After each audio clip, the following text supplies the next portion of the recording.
भारतीय क्लासेस में आप सभी लोगों का धन्यवाद।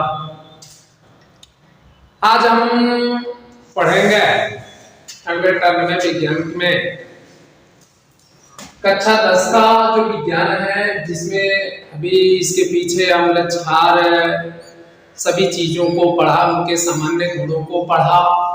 अब इसके बाद आप देखेंगे कि उदासीनीकरण अभिक्रिया क्या होती है। जैसे आपने के बोर्ड के एग्जामों में ये पूछा जाता है कि उदासीनीकरण अभिक्रिया क्या है, उदाहरण देकर समझाइए। तो ऐसे क्वेश्चनों को कैसे हम हल करेंगे, इसके बारे में हम उदासीनीकरण अभिक्रिया के बारे में पहले जान लें कि यह क्या है। जैसा कि आप सभी जानते हैं कि उदासीनी जो अनिलीकरण अभिक्रिया जो है, अम्ल और क्षार के मिलने के फलस्वरूप जो प्राप्त उत्पाद होता है उसे हम उदासीनीकरण अभिक्रिया कहते हैं। जिसमें जो प्रोडक्ट आपका बनता है वह लवण और जल बनता है।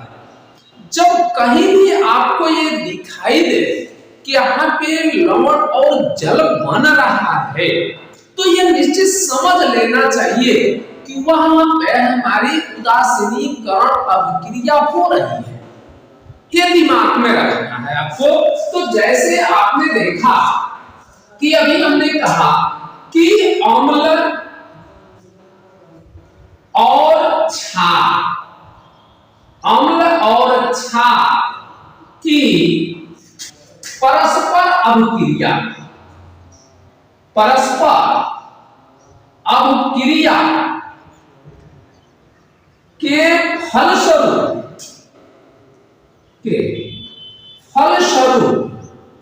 प्राप्त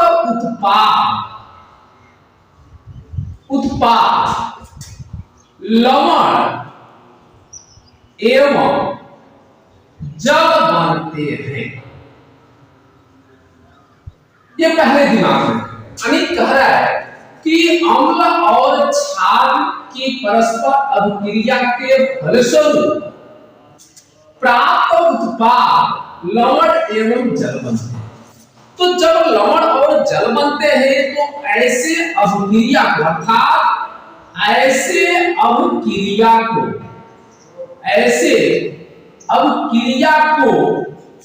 उदासीनीकरण अभिक्रिया, उदासीनीकरण अभिक्रिया कहते हैं। अब ये रही बात, इसका हमको एग्जाम्पल देना है। तो एग्जाम्पल हम क्या दें, अब यहाँ पे ये ध्यान देना है। तो यहाँ पे सबसे पहले हम किसी भी अम्ल को उठा लें और किसी भी क्षार को उठा लें। ये दिमाग में रखना है कि कौन सा अम्ल ले रहे हैं और कौन सा क्षार ले रहे हैं, ये दिमाग में रखना है।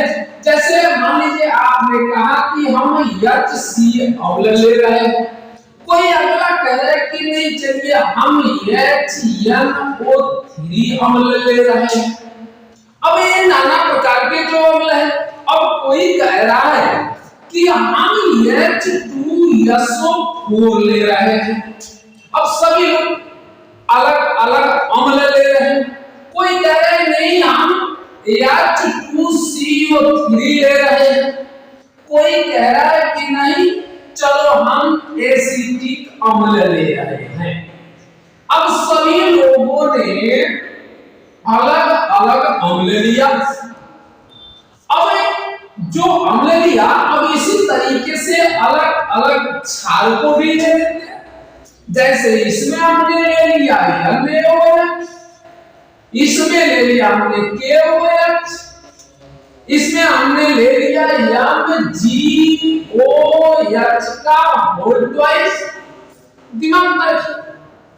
इसमें ले लिया हमने कैल्शियम हाइड्रोक्साइड, चलिए इसमें हमने ले लिया NaOH।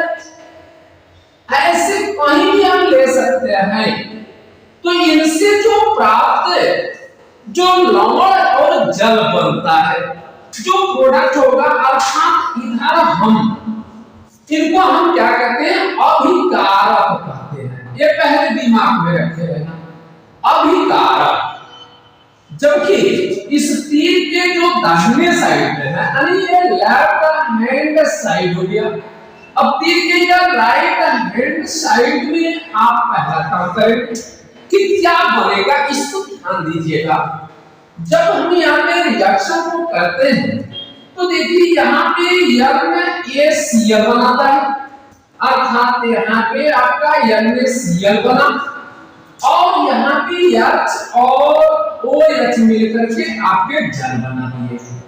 अर्थात मान लीजिए आपने यहाँ पे पहचान नहीं पाया कि लवण किसको गए, लेकिन ये तो जल आप पहचानते हो। तो जल जब पकड़ा गया तो ये निश्चित है कि ये लवण होगा, ये पहले दिमाग में रखे रहना, और यह जल होगा, यानी ये वाटर। ये दो चीजें बनी, तो ऐसे अभिक्रिया को हम उदासीनीकरण करते हैं। ठीक इसी प्रकार से इसमें भी क्रिया करेंगे। देखिए यहाँ पे पोटेशियम नाइट्रेट बनाया, यानी KNO3। यहाँ पे पोटेशियम नाइट्रेट बना, जिसको हम सोडा के नाम से भी जानते हैं। अर्थात अब यहाँ पे क्या बना, H और OH बना, अर्थात यहाँ पे पुनः पानी बना, ये लवण हुआ आपका। फिर यहाँ पे चले जाइए तो यहाँ पे देख रहे हैं मैग्नीशियम ये सल्फेट बना दिया, यानी MgSO4 बना, और प्लस यह H और यह H, देखिए 2 और 2, यानी 2 दूना 4 H हुआ, और 2 ऑक्सीजन हो गया, पानी बन गया। ये दिमाग में रखें। और रही बात कि अब क्या बनेगा, तो यहाँ पे ध्यान दें कि यहाँ पे कार्बोनेट, तो कैल्शियम कार्बोनेट बना दिया। यहाँ पे क्या बन गया, कैल्शियम कार्बोनेट का लवण बन गया। यहाँ सल्फेट का लवण बना, यहाँ कार्बोनेट का लवण बना, और प्लस 2H2O पानी बन गया, क्योंकि यहाँ पे 2H 4H और 2 ऑक्सीजन परमाणु।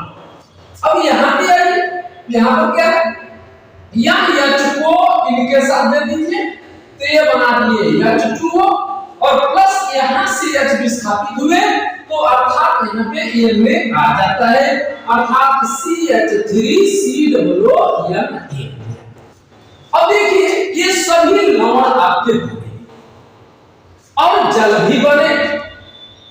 तो अब यहाँ पे जल है, यहाँ पे जल है, यहाँ पे जल है, यहाँ पे जल है, यहाँ लवण है, ये लवण है, ये लवण है, ये लवण है।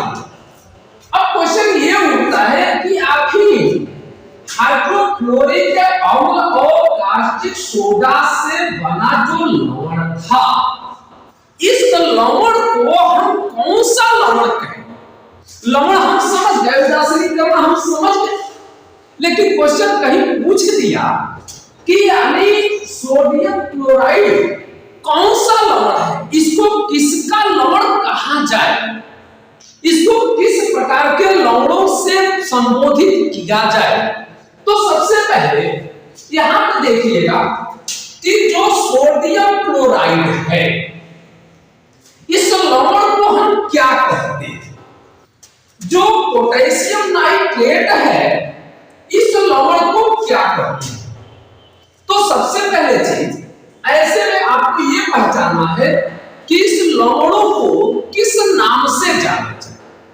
तो पहला था जो हाइड्रोक्लोरिक से बना जो लवण है, अर्थात जिसमें Cl लगा है, चाहे वो किसी का Cl, यहां तक का आपका MgCl2 हो, कैल्शियम क्लोराइड हो, ये कोई जिंक क्लोराइड हो, केवल हम Cl की बात कर रहे हैं यहाँ पे, ऐसे बना जो लवण है, तो ऐसे लवणों का नाम क्या रखेंगे? ये पहला दिमाग में रखना है।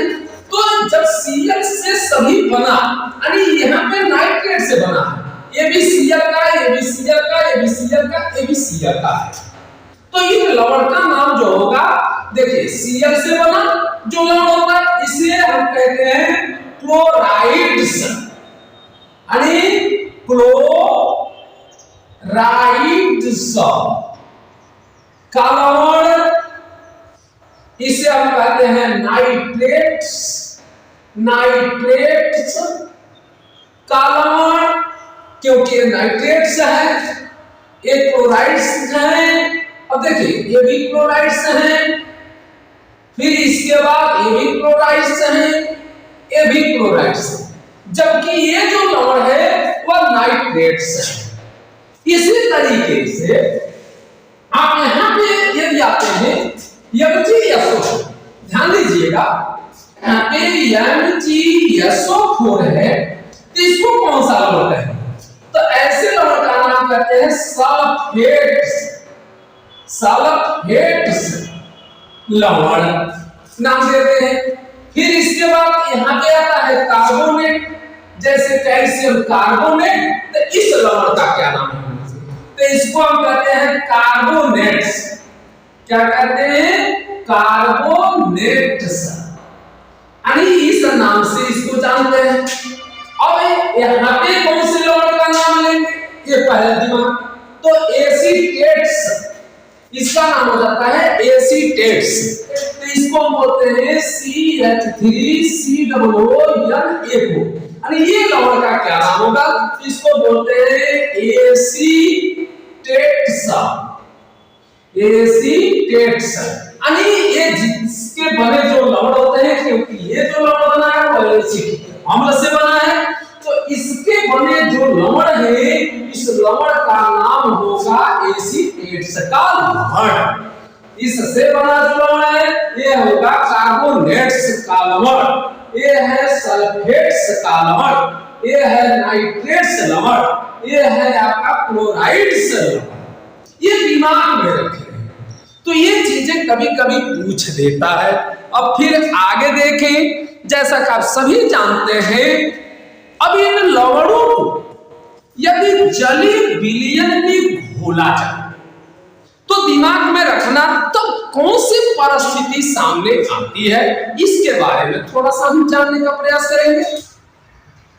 अब देखिए हमें, अभी आपने लिया NaCl, एक लवण था, कोई भी लवण आप ले सकते हैं। तो यहाँ पे ये देखें कि इसमें जो H आयन है और OH आयन होता है, तो सोडियम क्लोराइड का जो जलीय विलयन होता है, इस जलीय विलयन में ये ध्यान देना, जलीय विलयन में H आयन और OH आयन के स्थान पर, यानी इनके स्थान पर और इनके स्थान पर, ये दिमाग में रखना है कि यदि किसी का लवण हम ले रहे हैं तो उसमें जो H आयन और OH आयन के स्थान पर इस जलीय विलयनों में, यानी इस लवण का जलीय विलयनों में H वाले के स्थान पर H आ जाता है, ये अन्य प्रकार का जो धनायन आ जाते हैं। फिर जो Cl है वह OH आयन के स्थान पर आ जाता है। अर्थात यदि हम सोडियम क्लोराइड का जलीय विलयन लेते हैं तो H आयन के स्थान पर Na का एक अन्य धनायन आ जाता है और OH आयन के स्थान पर एक Cl आयन अन्य आ जाते हैं। ये तो सबसे पहले चीज होती है। दूसरी बात क्या होता है कि अभी आपने देखा कि किनको कौन से क्लोराइड्स कहते हैं, कार्बोनेट्स कहते हैं, एसिटिक अम्ल कहते हैं। अब सबसे पहले चीज होता है कि लवणों का जो गुण है, इस गुण के बारे में हम जानें। जैसा कि आप सभी जानते हैं कि जो लवण होते हैं, यह लवण सामान्यतः अवाष्पशील और गंधहीन ठोस, अर्थात सामान्य इनका जो गुण होता है, सामान्य गुण यानी किसका? लवण का। ये ध्यान दें, लवण का सामान्य जो गुण होता है, ये कह है कि साधारणतः यह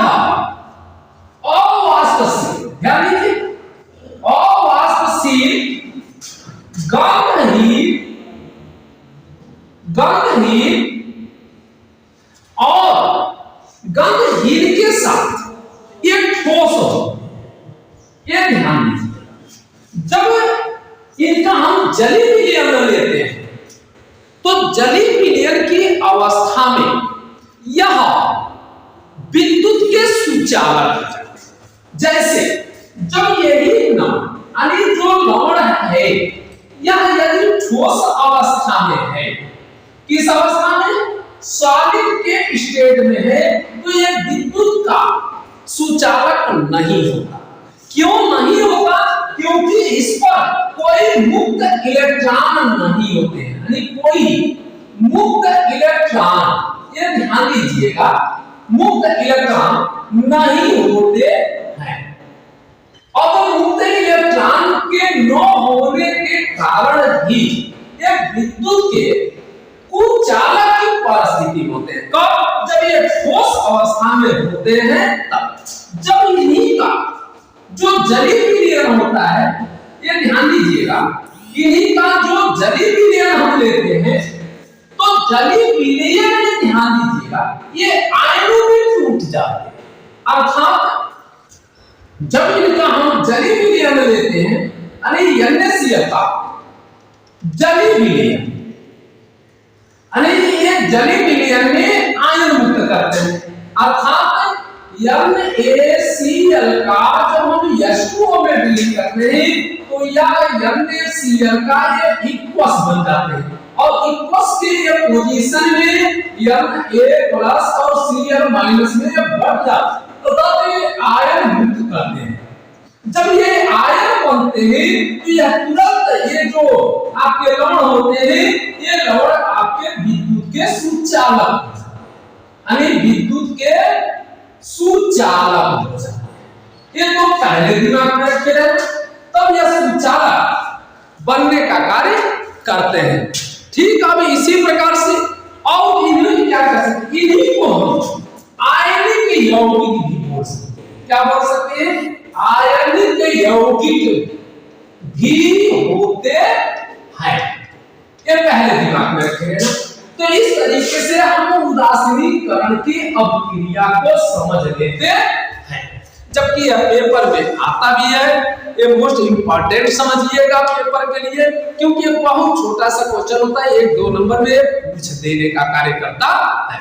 अब इसके बाद हम पढ़ेंगे लवणों का वर्गीकरण। तो सबसे पहले लवणों का वर्गीकरण क्या है? लवणों के वर्गीकरण करते समय इनके गुणों के आधार पर निम्न 4 वर्गों में विभाजित है। यानी इस लवण के ध्यान दीजिए, गुणों के आधार पर, किसके आधार पे? गुणों के आधार पर 4 भाग, यानी 4 भागों में विभाजित किया गया है।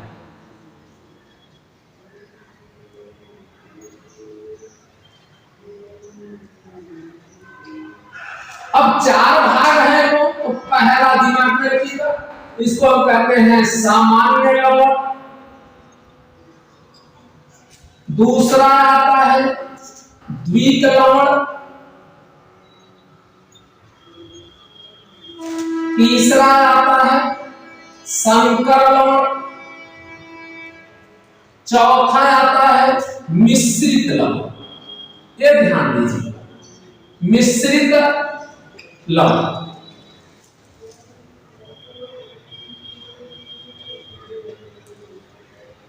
ये 4 प्रकार के लवण, यानी लवणों का जब वर्गीकरण किया गया तो लवणों के गुणों के आधार पर इनको 4 भागों में विभाजित किया।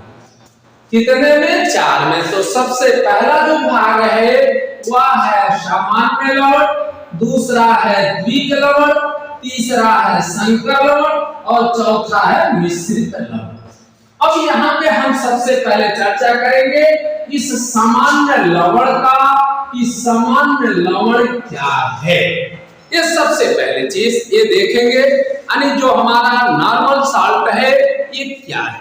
तो जैसा कि आप सभी जानते हैं, किसी अम्ल, ध्यान दीजिए, किसी अम्ल की सभी विस्थापनी, यानी कह रहा है कि किसी अम्ल के सभी विस्थापनी हाइड्रोजन परमाणु धातु परमाणु से, क्या चीज हमने कहा, किसी अम्ल के विस्थापनी हाइड्रोजन परमाणु को किसी धातु परमाणु से विस्थापित करके बनाया गया जो लवण होता है वह सामान्य लवण कहलाता है।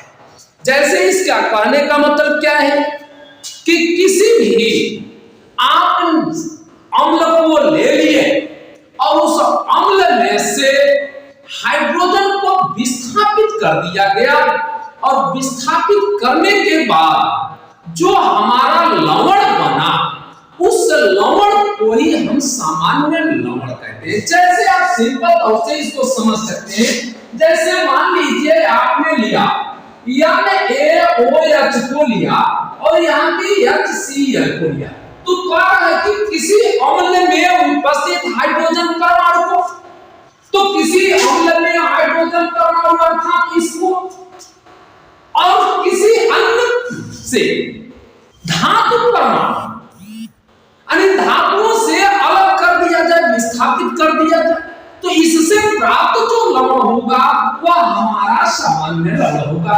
अब जैसे इसको विस्थापित करना है तो इसको यहां से विस्थापित कर दिया, विस्थापित करने का मतलब है कि H2O बाहर हो गया और बचा क्या, NaCl। NaCl है तो यह किस प्रकार का लवण है, तो यह एक हमारा सामान्य लवण है।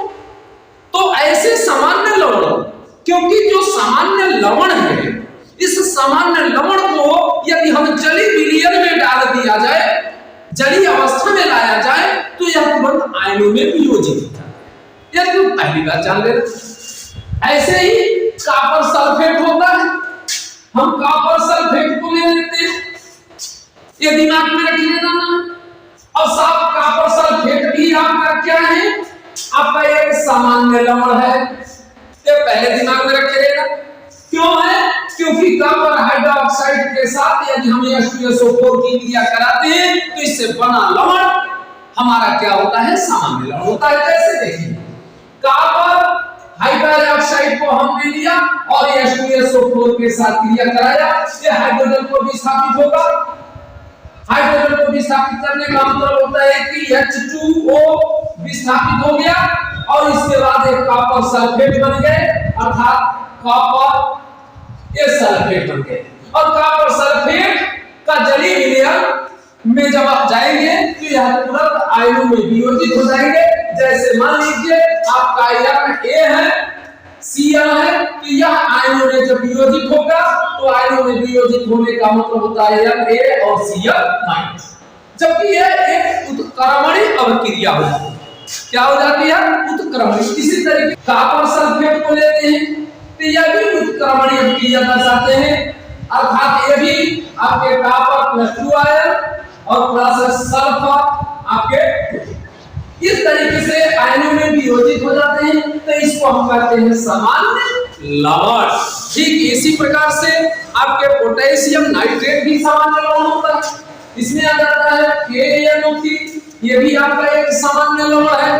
फिर इसी प्रकार से फेरिक ट्राइक्लोराइड भी आपका सामान्य लवण है, अमोनियम क्लोराइड भी आपका सामान्य लवण है, ये सभी सामान्य लवणों में आते हैं। जैसे अमोनियम क्लोराइड हो गया, ये भी सामान्य लवण हो गया।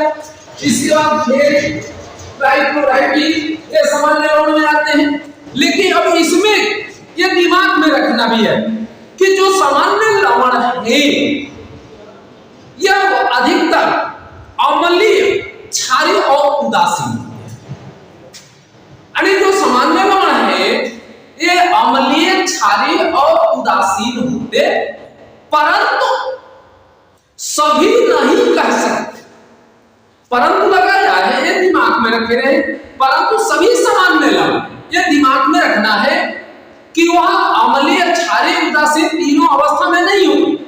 क्योंकि इसमें से जैसे फेरिक ट्राइक्लोराइड हुआ, आपका कॉपर सल्फेट हुआ, आपका अमोनियम क्लोराइड हुआ, ये सभी जो लवण है ये अधिकतर अम्लीय अवस्था में, यानी जो सामान्य लवण है ये अम्लीय, क्षारीय, उदासीन होते हैं। लेकिन ये कह रहा है कि अम्लीय कौन है? जैसे अभी हमने कई चीजों को लिखा तो इसने पूछा कि अम्लीय, तो अम्लीय में देखिए फेरिक ट्राइक्लोराइड, अमोनियम क्लोराइड, ये आपके अम्लीय होते हैं, ये दिमाग में रखे रहना है। अब इस अम्लियों में ये ध्यान देना है कि अब इसके बाद जब हम पढ़ेंगे कि इसमें अम्लीय हो गए, जबकि ये सभी सामान्य लवण होते हैं, अम्लीय, क्षारीय, उदासीन होते हैं। अब आइए जब हम इन सामान्य लवणों को वर्गीकृत करेंगे तब हमारा अम्लीय क्या होता है और क्षारीय क्या होता है, ये चीज आप जानने का प्रयास करेंगे। तो जैसे अभी आपने देखा अमोनियम क्लोराइड हुआ, कॉपर सल्फेट हुआ, यानी ammonium chloride, copper sulphate, copper, ये सल्फेट, ये सभी आपके सामान्य लवण में आते हैं। अब सामान्य लवण में आ गए तो सामान्य लवण में यह क्या दर्शाने का काम करते हैं, ये पहले दिमाग में रखे रहना है, क्योंकि अधिकतर ये जलीय विलयनों में अम्लीय अवस्था में होते हैं।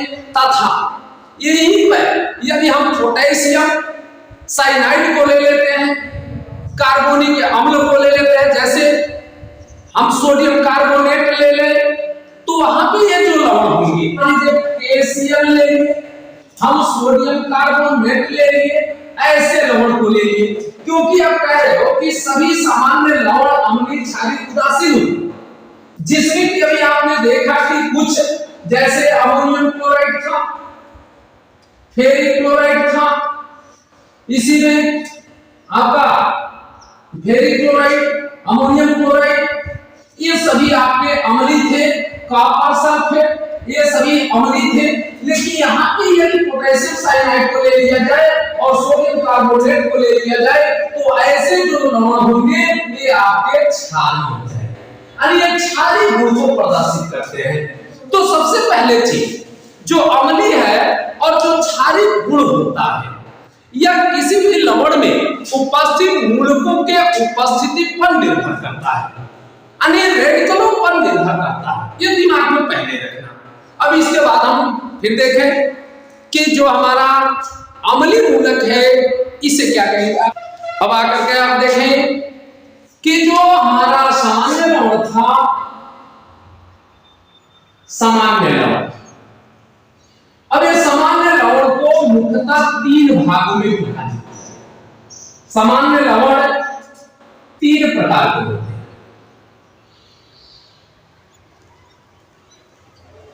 अब ये 3 प्रकार के होते हैं, ये दिमाग में रखिए। अब इस सामान्य लवण 3 प्रकार के होते हैं, तो कौन कौन होते हैं? तो पहला देखिए, फिर दूसरा, फिर तीसरा। तो पहला होता है अम्लीय, ध्यान देना, अम्लीय लवण। दूसरा होता है क्षारीय लवण, तीसरा होता है क्षारीय, अम्लीय, उदासीन। यानी ये 3 प्रकार के लवण हैं, जो अम्लीय, क्षारीय, उदासीन। तो क्षारीय उदासीन को जब हम कहेंगे अम्लीय, यानी एक सामान्य लवण हुआ, यानी अम्लीय में ऐसे आप इसको कर सकते हैं कि जो सामान्य लवण है, यानी सामान्य लवण को ही यदि हम कर दिया जाए सरल लवण, यानी ये जो सरल लवण है, जो पहला प्रकार था, जो लवणों के प्रकार में सबसे पहला जो लवण था वह सरल लवण था, और उस सरल लवण का जो पहला भाग था वो सामान्य लवण। सामान्य लवण। दूसरा होता है अम्लीय लवण, तीसरा होता है क्षारीय लवण, ये 3 प्रकार के लवण। अब सामान्य लवण के बारे में अभी आपने पूरा देखा।